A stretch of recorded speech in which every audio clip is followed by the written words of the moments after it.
તો મિત્રો, ગવર્મેન્ટની ગાઈડલાઈન આવી ગઈ છે 31 ડિસેમ્બર છેલ્લી છે.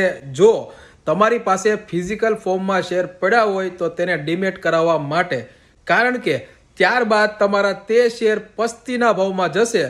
31 ડિસેમ્બર પહેલાં જો તમે ફિઝિકલ શેરને ક્લેમ કરવા માટેની પ્રોસેસ ચાલુ નહીં કરો તો તમારા બધા શેર ગવર્મેન્ટના અંડરમાં ચાલ્યા જશે.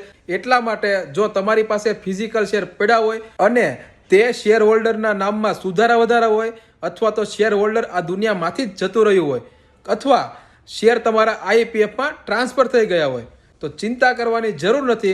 તેના માટે જે પણ લીગલ પ્રોસેસ કે પછી ટેકનિકલ પ્રોસેસ કરવી પડે તેના માટે અમારી ટીમ તૈયાર છે.